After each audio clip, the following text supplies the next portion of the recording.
Today, we are diving deep into the world of high-stakes cybercrime. We're talking about attacks that don't just target anyone, they're aimed at the most powerful executives in a company. This, my friends, is the hunt for the biggest fish in the sea. All right, let me ask you something right off the bat. When you think about what makes a company vulnerable to a cyber attack, what's the first thing that pops into your head? Is it, some outdated software, a weak firewall maybe? Well, the answer might actually surprise you. According to a massive 2023 report from Verizon, a whopping 74% of all security breaches involve one single thing: the human element. Yeah, not code, not hardware, but us, people. And that gets us to the absolute core of this whole issue, the human factor. You can build the tallest, strongest digital walls imaginable, but attackers know it's almost always easier to just trick someone into opening the gate for them. And that's why you are the target. And get this, the scale of the problem is just staggering. It's not just a majority of issues. The World Economic Forum says that 95% of all cybersecurity problems can be traced right back to us, to human error. This is the real battlefield where these cyber attacks are being fought and won. So, if people are the primary target, what's the weapon of choice? Well, 9 times out of 10, it's some kind of phishing attack. But here's the thing, not all phishing is created equal. So let's break down the anatomy of these attacks, from the simplest to the most sophisticated. Okay, so at its most basic level, a standard phishing attack is a really simple 4-step trap, right? The attacker sends out a bogus email, the victim clicks a bad link, which takes them to a fake website, the attacker then steals their username and password when they try to log in, and boom, they're in. It's simple, but it is devastatingly effective. Now, to really get your head around the different levels of this threat, the best way is to think about it like actual fishing. You've got different tools for different kinds of fish. You can cast a giant net and just hope you catch something, or you can get way more specific. And this table here lays out the analogy perfectly. You have standard fishing, that's casting a wide net. It's low effort, blasted out to thousands of random people. Then you have spear fishing. This is more focused, like using a spear to go after one specific person. But what we're talking about today is the top of the food chain, whale fishing. This is like hunting with a harpoon. It's a high-stakes, high-effort attack aimed at a single, high-value executive for a massive, massive prize. All right, so now we get to the main event, hunting for whales. We're not talking about those generic, typo-filled scam emails anymore. No, this is different. These are bespoke, highly sophisticated attacks that are custom designed to fool the most powerful and often the most protected people in an entire organization. This is whaling. So what is it exactly?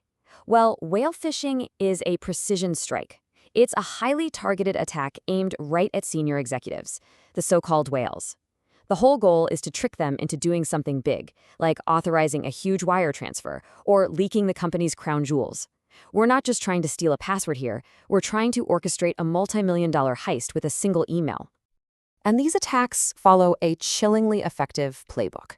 It starts with reconnaissance. The attacker basically becomes an expert on their target. They're scouring LinkedIn, reading company news, even checking out their personal social media. Then they build a convincing fake identity. Maybe they'll pose as a lawyer or a new business partner. Next, they craft the bait, a perfectly tailored, urgent-sounding email that uses real business context they found in their research. And finally, they exploit trust and urgency to pressure that executive into acting immediately, without thinking, without verifying. Now, this might sound like something out of a movie, but I assure you, it's very real. So let's look at an actual multi-million-dollar heist to see just how damaging these attacks can be. Picture this. The year is 2015. The target is Mattel, one of the biggest toy companies on the planet.